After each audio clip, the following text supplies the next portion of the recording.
Incoming transmission.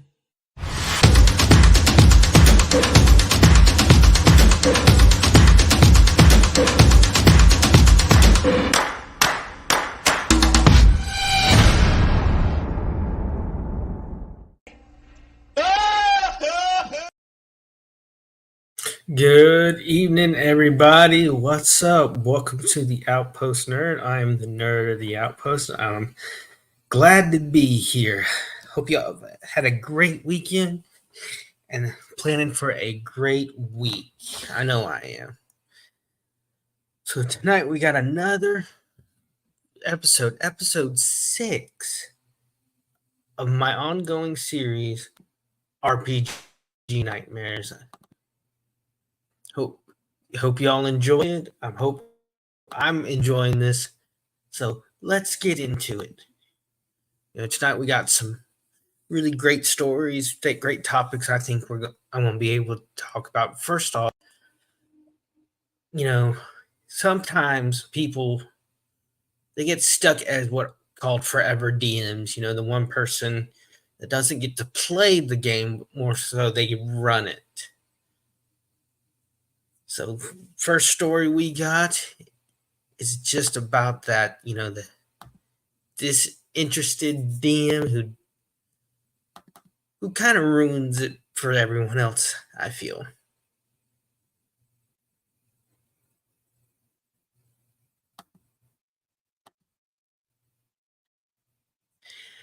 So let's get going. Let's get into it, shall we? 3 players plus the DM, so it's a decent size. DM put forth an interesting puzzle, which we partly solved, but completing it clearly started to frustrate us. One player checked right out, blatantly saying it was hopeless and playing with his phone. Yeah, that's one pet peeve I have is phones at the table. They're such a distraction, such a pain in the neck for the players and for the DM specifically. It's ridiculous. The other 2 of us started blurting out various stupid ideas and repeating statements of "I don't know what to do next." Meanwhile, the DM stopped paying attention. He clearly stopped caring. That can kill a game right there when the DM stops caring. Eventually, my fighter decided to knock uninterested player's character unconscious with permission. You always got to get permission. And all our PCs just packed up and left the puzzle and went back to town. Apparently, that was the only solution with the character complement we had. Went back to town and we were met by locals who could go and take care of the actual problem. What? That's ridiculous. Why, if the townspeople could solve the problem, then why would they need the adventuring party? Now, sometimes things are unsolvable and leaving is the only option. I'm not upset about that. What does bother me is the DM just checked out while we were wrestling with the situation. That's terrible DMing. If your players are stuck to the point they're basically giving up and trying to run out the clock, you've got a problem. Either adjust the scenario or give clues or remind players of something they forgot or just do something. Getting bored with the situation and giving up on your players is bad mojo. On this, I agree 100%. This DM was so in the wrong. Hi, T3. Thank you for coming. Just talking about a bad game master, dungeon master. It really can ruin a game. I agree with this player. There were so many ways that the DM could have fixed this. Maybe something as small as just, hey, roll an investigation check. You succeeded. You see this plaque that gives you a clue, and give them a clue. That's all you need to do. Or something as small as not even an investigation check. Something small as like, hey, what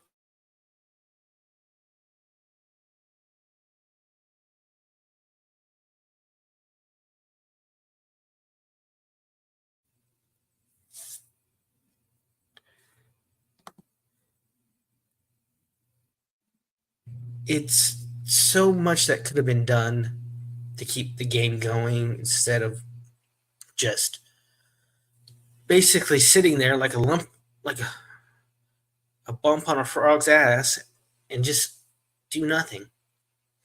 This DM really should reevaluate.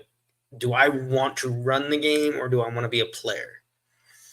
They need to, and if they decide they want to keep running the game, it may be time to go online and find out tricks. There are so many professional DMs that have put out free to watch videos on YouTube dealing with these kind of scenarios, or sharing how to spice up your game.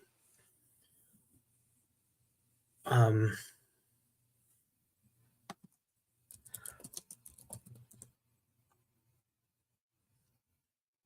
One of my DMs that I played with, who ran one of the games I played in, if you started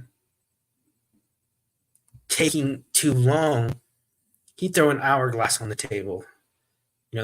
Or if we came with a puzzle, he'd throw an hourglass on the table because it gave a sense of urgency that sometimes a game needs to move along. It's the most important thing, especially in D&D. You really have to, if you want your character to have a relationship with another player, and that player is in a relationship with one of the other players, you need to talk to all parties involved. Yeah, consent is the most important thing. Or if you are going to make a choice, you need to run it by the DM and see if they're okay with it, because chances are you might derail the game and probably run somebody off. You can really run somebody off like that. I remember one time I was doing a play in college, and each of the characters were written as one of the seven deadly sins. It was a 16th century French play. I believe it was 16th century, really old play. And each of the character was based off one of the seven deadly sins. And I know people who know me, shocker, I got cast as the character with anger. And we had, the show was marred by problems from the start. We had one person drop out. Our director, they brought in a director who he didn't understand that we were college kids learning, studying this, not professional actors yet. And he had us doing these weird exercises. Like at one point, we were on our back doing these like stretches.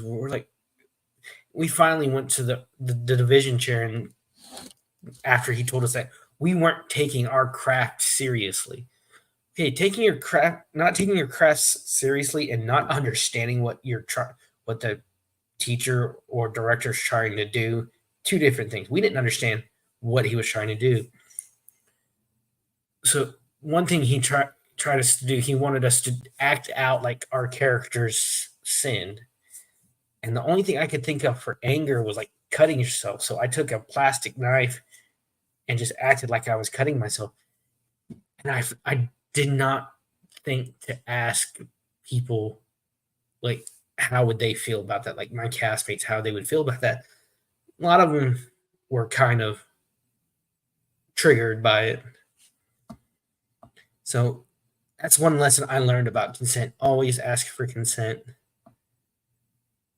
Hey, Suzanne, thank you for being here. So, but this and like arrogance can lead people, really turn people off from the game or playing. So our next story is just about that. A quote unquote veteran. I don't think at this point 20 years as a veteran D&D player running off or almost borderline running off a player because they've been playing longer. This one's called One Foot Out the Door with my current group. DM keeps putting me down and acting superior because he's played for 20 plus years.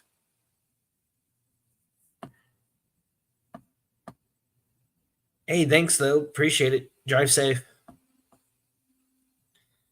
Okay, I'll start. I've been playing 5e for about 6 years. When I started playing my first campaign, DM had a very relaxed attitude with the 5e rule set because we were all theater nerds that were just there for the story. That's one reason I'm there. This was fine, but there were a few times that it felt like we were being railroaded through a play rather than an interactive story. Some DMs do that. Some DMs have a very specific storyline and they want to, it's A, B, and C. But you got to let your players know that's going to be the style you're DMing. Some players like A, then A1, A2, A3. They like going off in that web instead of that straight line. I mean, it sounds like this person likes going out of that into the web. My second and third campaigns were fairly middle of the road. The rules were made for a reason, but they can be bent if the one true rule, the rule of cool, trumps the mechanics in very rare circumstances. Yeah, the rule of cool, that's a hot topic in the D&D community. Should I be able to do something because it's cool, or should it not work because it doesn't fit into the story? Like, I had this idea for an artificer who builds stuff, and he sees a lot of DMs D&D settings. They have flying ships that use crystals to float and stuff. What if you could take one of those crystals that float and turn it from vertical to horizontal? If you could use the crystals to like power a cart or something.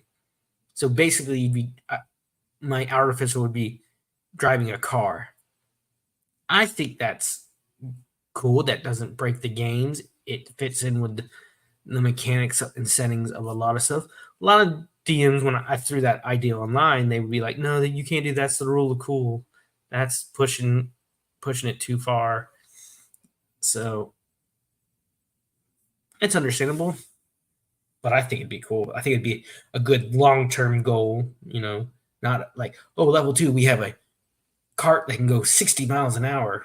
No, I don't think that would be good game mechanic idea.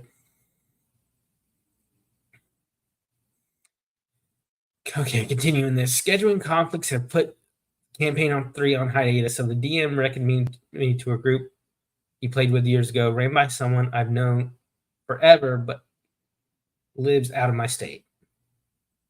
Okay. This group is people who have been playing D&D for 20 years, most of them coming from the advanced D&D. That's old school. That's in prehistoric 1980s.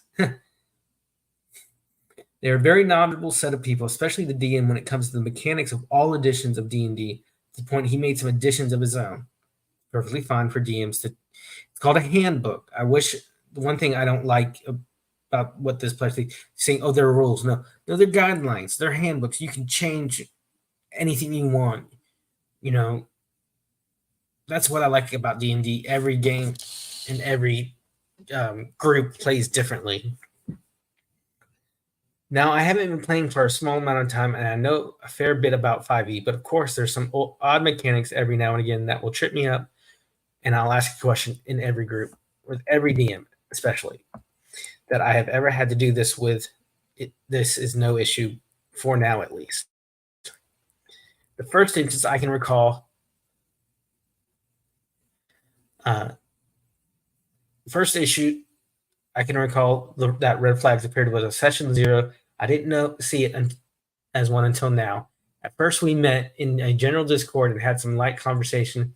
Pulls me aside to a private Discord call to chat. I've known this guy my entire life, so I wasn't sure why he was talking in private. But anyways, he said this group is really experienced players and that we hold a certain standard of play.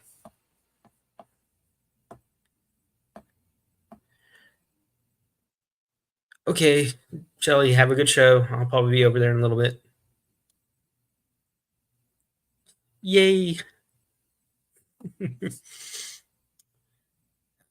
In a way that made me feel like I was in a job interview rather than playing with a.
I'm back.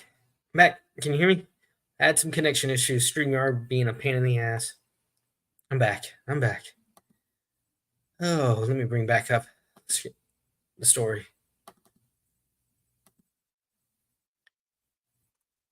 Am I good? Can you hear me? I'm here.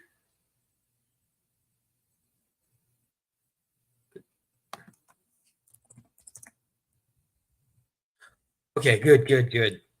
StreamYard lost connection for a second. Really ticked me off. So getting back, there's a few mechanics that I've got used to with this group. Experience leveling, a really involved economy system, bidding rules, lending rules from 5e 3.5 into 5e, which a lot of people do. A lot of older players do.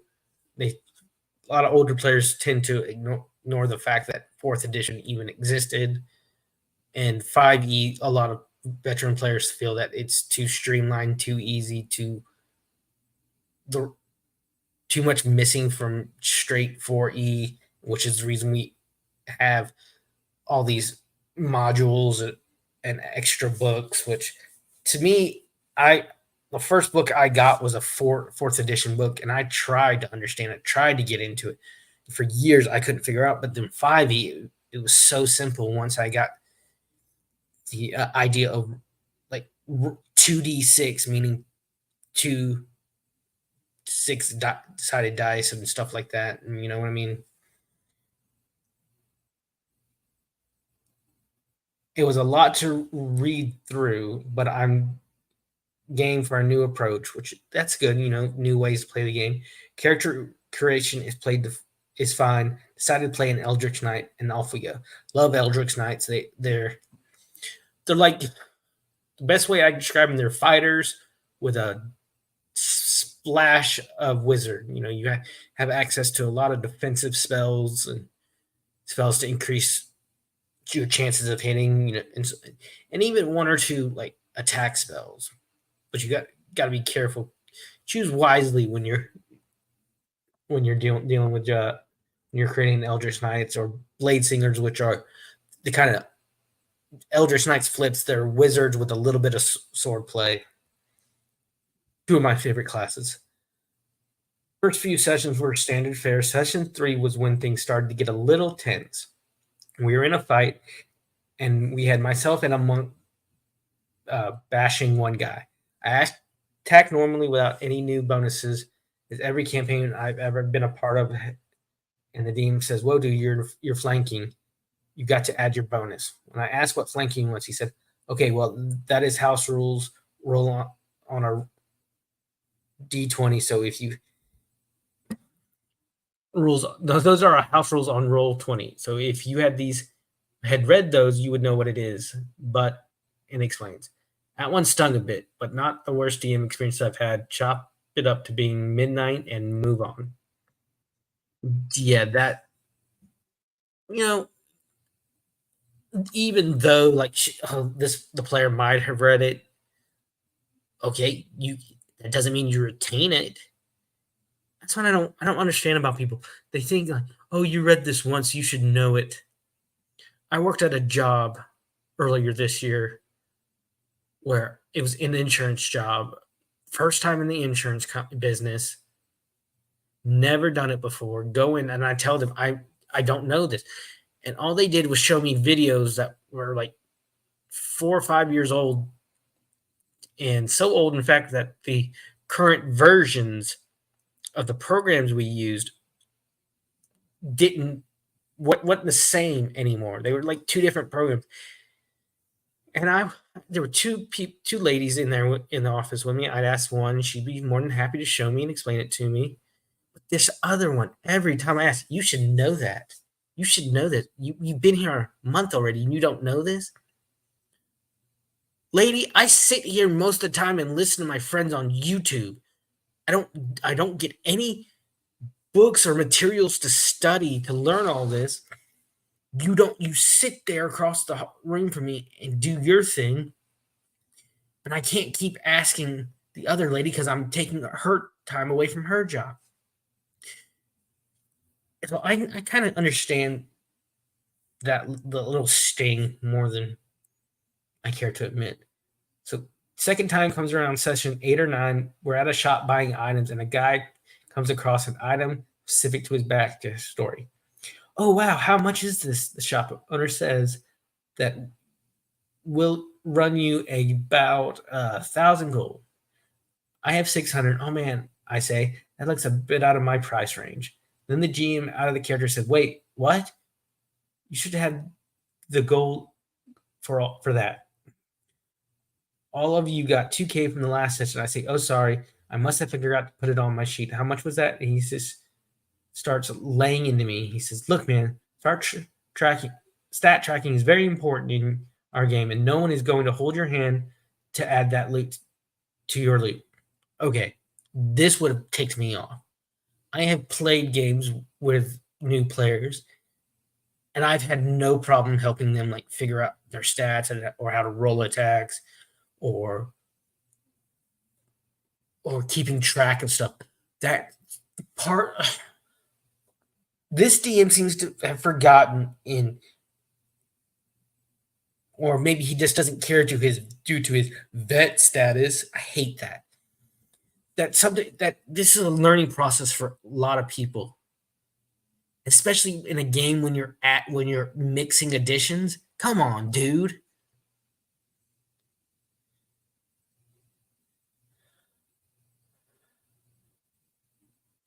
He says that's on you to track that in your experience. Were you not paying attention or something? Me, I must have missed it. DM says, well, we'll give it to you this time, but I want you to be clear that you should have been doing this already. Session ended not long of that. I was very clearly upset as this was all happening. So no one in the group messaged. So one of the people in the group messaged me and asked if I was okay. I asked him if this was common with the DM, and he said he's got his moments for sure. I left one of his other campaigns because of something similar when he yelled at us for something. Just stick with it. DM later apologized and we seemed to patch things up, but I told him how the incident and the prior one made me feel. Yeah, I don't. This seems to be a pattern with this DM. This guy needs to really take a look at how he runs the game. And this is just last session, another fight. Now in a cellar. We're in range combat of 10 plus tiles, which is about 100, 50, yeah, 50 feet. Each tile is 5 feet. And I'm all melee build. I get to the end of my moves and say, all right, that's it for me. Another player says, do you want to dodge? I say, oh, I don't think I have dodge. See, in all the other companions, I had never seen dodge used, not even on monks where they could benefit. That just didn't happen. I've used dodge plenty of times on my monk builds.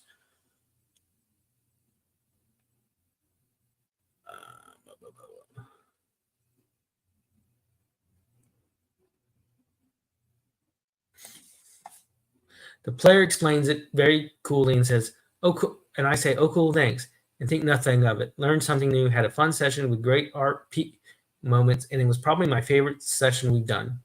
DM texts me the day after and says,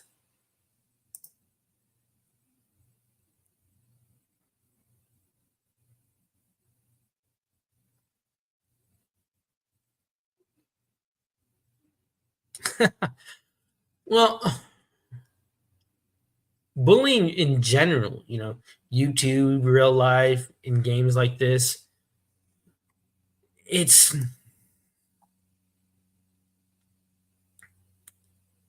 it's not going to work out for them, and people need to realize that.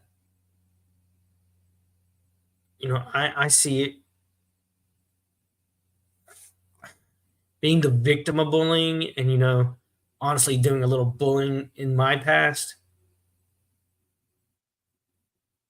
It doesn't make sense to me now that I've grown up. Ian texts me the day after and says, "Hey, I'm really going to need you to read the player's handbook. I laid out in the beginning, and we're all veterans. And for morale, it's important you know the basics of D&D, and you not knowing the dodge action is turned on a red light for me. I understand the intent on what he's saying, but my forgiving asshole tendencies tank is on empty now. I skipped this last session because, well, I don't feel welcome anymore. And talking to Dean clearly only puts a band-aid on a personality flaw that will come back. So here I am, kind of looking for advice. Stay early. I would leave. I would leave. I would make tracks faster than the DeLorean hitting 88 miles per hour. I would leave fire tracks behind me. Now it's a game, y'all. It's a game. I love it, but it's still a game. Its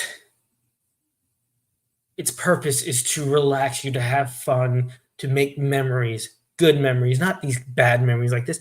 Plus, this guy's probably ruined the relationship with the player outside of the game. Hopefully not. Hopefully they're able to leave their feelings at the table. But this kind of behavior, this gatekeeping almost, I would say, really bugs me in some regards. Oh my gosh, I'm a veteran. I know better than you. You have to do what I say. You're doing this wrong. Okay. Doesn't matter if the players read third edition, 3.5, or fifth edition. You said it yourself. You're mixing editions, which is okay. But you need to be specific. You need to be understanding that young players are not going to understand how you run your game until you explain it. Don't just throw material at them. So, oh, here's this PDF, read this, or here's this book, read this.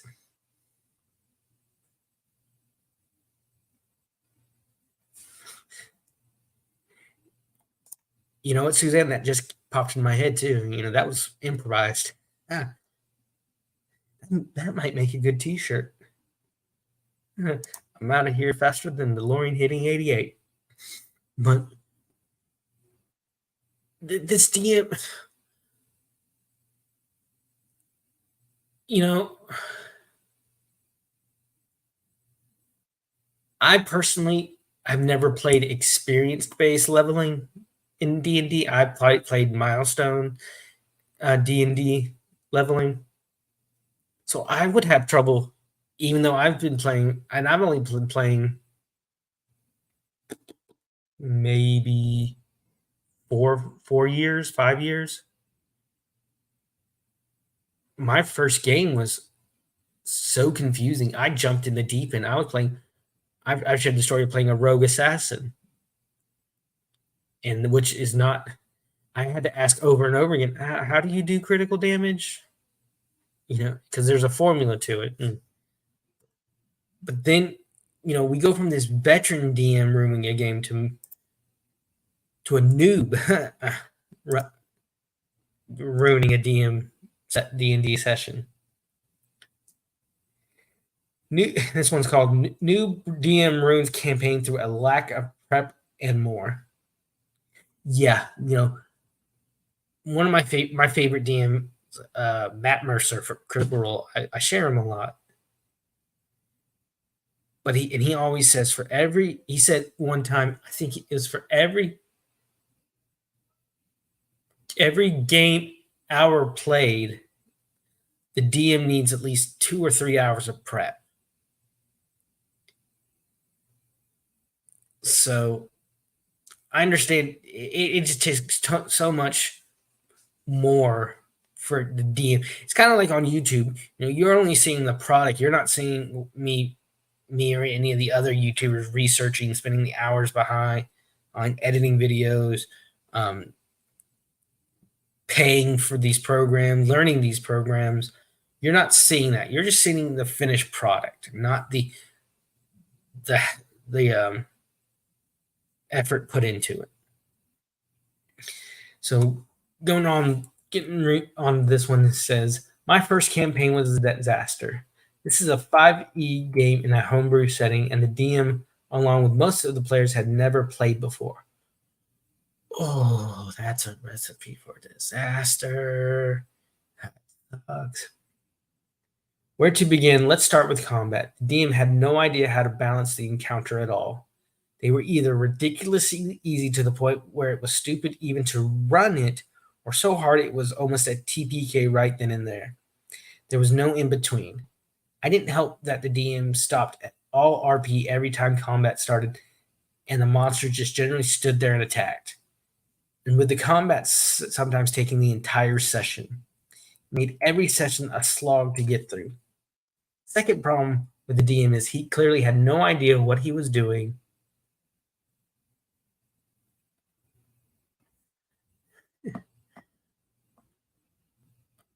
Oh, you'll probably find some redneck. Do they have rednecks up there where you are? Or some good old country boy with a wrench playing with his tool for you, Suzanne? The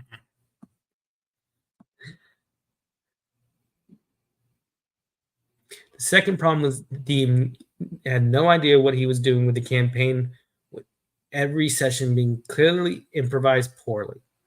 Started in an enclosed space, then it was about going to a bunch of schools where the PCs were given good reason to want to go to them.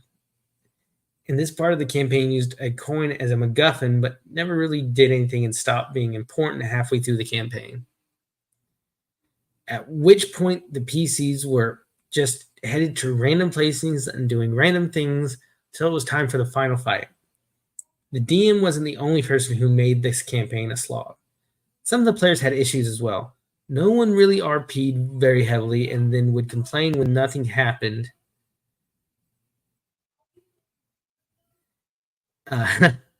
Other than the occasional combat. Our player actually slept through the first session to introduce. One player actually slept through the first session to introduce their new character.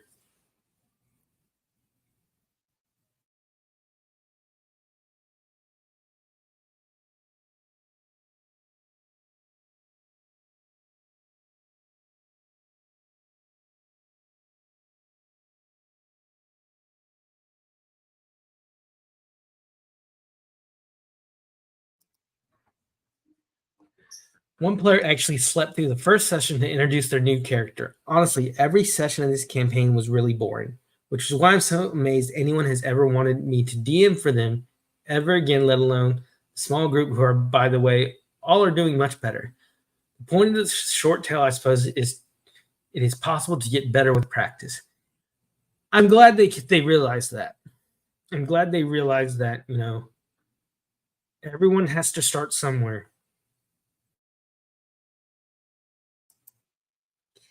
You know, you see all these YouTube games where they're professionals. A lot of them are university trained actors or people in the industry, in the entertainment industry, who decided to do D&D games, and you see them with these giant intricate battle maps.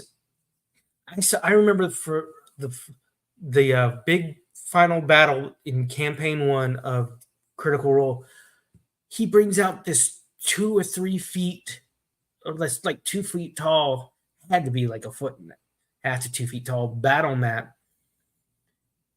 puts it on the table, and it has floating islands through plastic, held together with transparent plastic rods. And it was insane. But you got to realize these companies, that probably costs valued probably at a couple $100. But these companies, they're getting it for free. They're getting their figures for free because the companies want that advertisement. They want people to see their stuff on these shows, so we go buy them. So when you go to just a regular person's house, you're not going to see that. You're going to see hand-drawn maps, laminated maps, hand-drawn maps,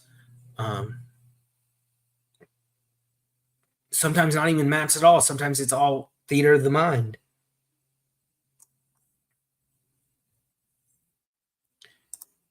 Oh, you found a guy who would play with his tools for you. Have fun. It's like at the beginning of Critical Role, Matt was still using hand-drawn maps on grid paper. You're not going to get the.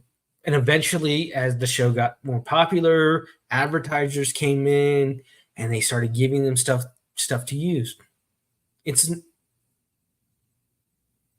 They call it the Matt Mercer effect.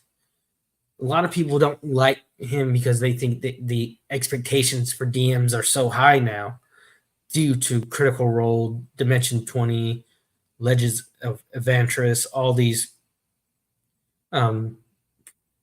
studio-driven D&D games that we see online. But then they go to these houses and you got papers. And I played with one, he just had a styrofoam cut to look like bricks, little circle, and that was our battle grid. And I understand,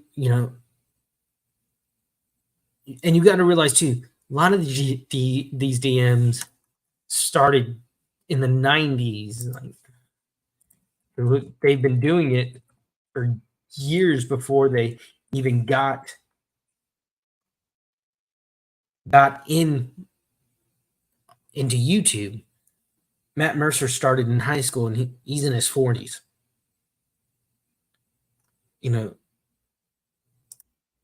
I guess what I'm saying, people need to curtail their expectations. They need to realize that everyone's going to be learning but learning at different levels, and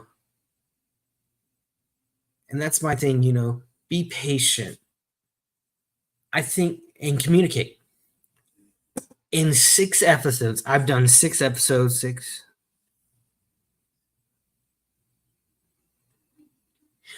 and shared 18 stories. I shared 3 stories, and the thing that could have helped in every one of these stories is communication. Hey, Memento, what's up? Thanks for being here.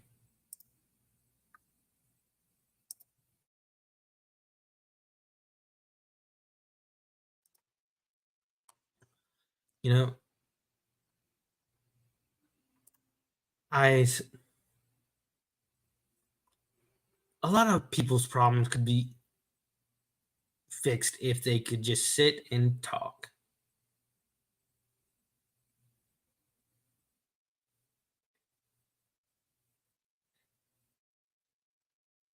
You know,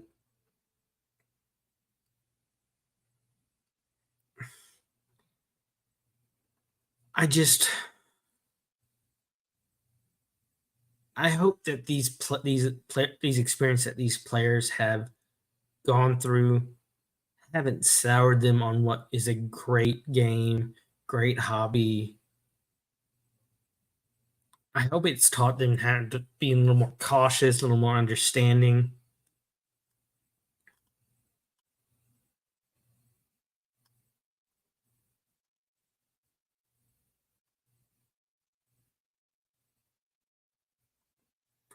And you know,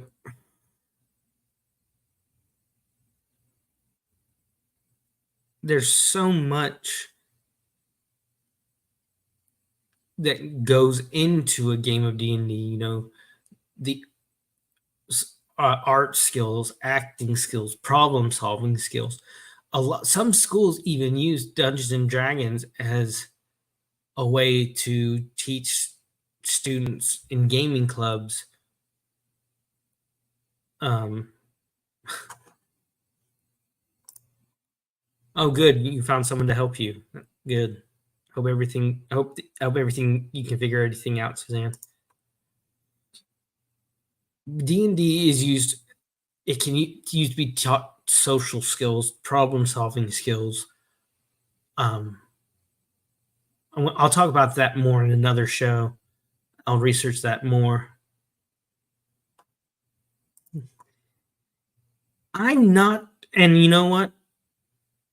I'm not a encyclopedia of D&D knowledge, or I know the basics of the game. I know the basics of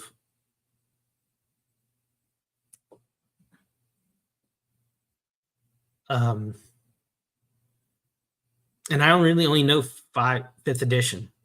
You ask only thing I can tell you about advanced D&D, which was one of the earlier versions, was that it was in a red box. That's all I can tell you. I don't know the mechanics. I know nothing about the mechanics of older versions. I just understand fifth edition because it was so much easier for me to personally get it. Oh, well, that's good. It's a simple fix. That's good. And it's not too expensive. And, and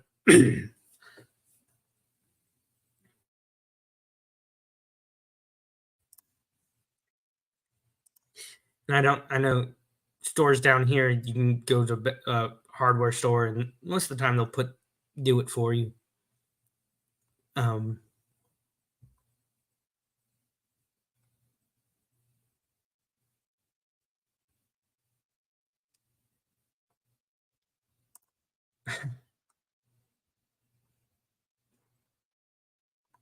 I'm going to do a bonus story tonight. I'm going to do 4 stories tonight. So here we go. This one just caught my eye. Come on, what are you doing?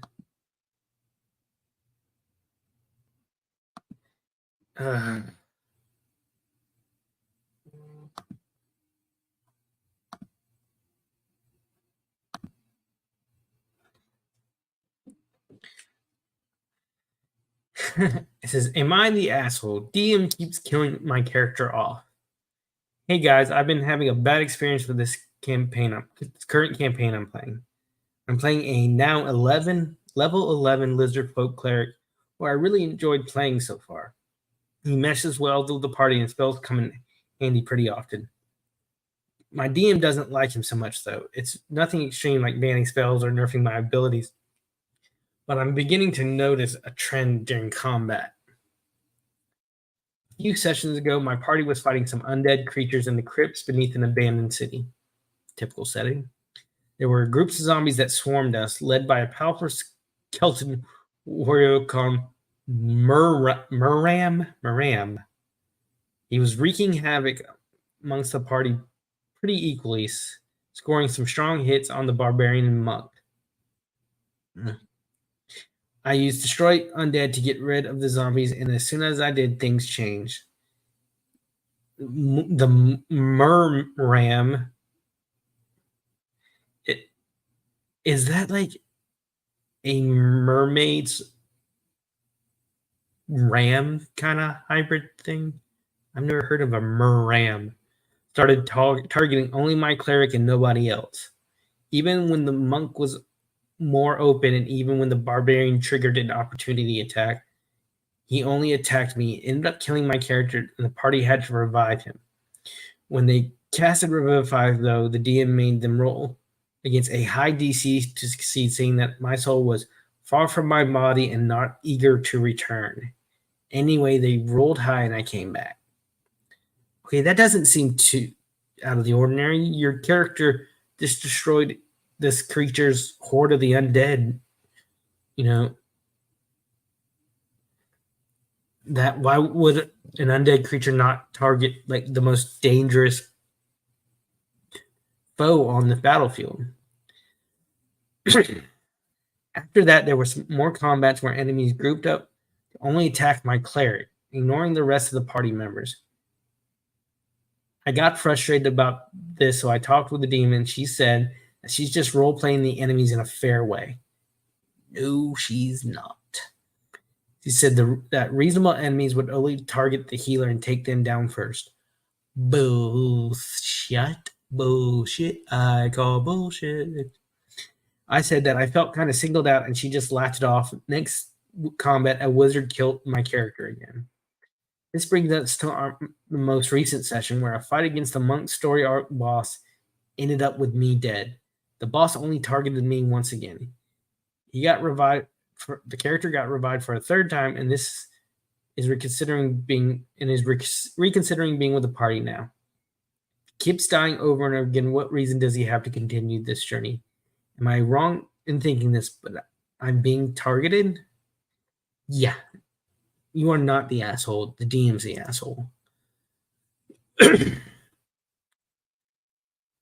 Strategically, I can understand kind of where the DM is coming from, but when you have big hitters like a monk and a barbarian, you also need to spread out the attacks amongst the threats.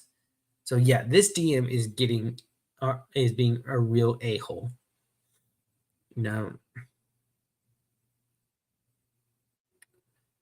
I just don't.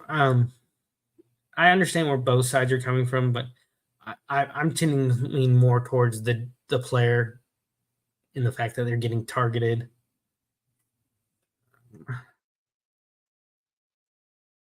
I think the DM feels threatened.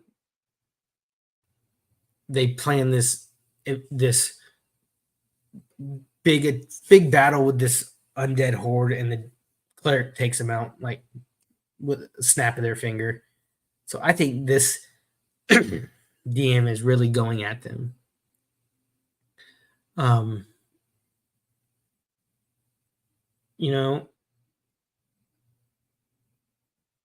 see a lot of DMs abusing their authority. A dungeon master is not the god of D&D. The dice is the god. The DM is more of the speaker for the dice. We see, and you never know what are they fudging their rolls? Are they trying to railroad the game? It's a really hard thing to balance in the game, but I hope that these players are not, they don't lose their passion and joy for the game. So, and that's the thing, one bad experience should not destroy the game for you. I hope it doesn't. So I'm gonna call it a night. Been going about this about an hour. Thank you all for being here. And I'll sign off like I always do. Find your passion and nerd out about it. I'm the nerd of the Outpost.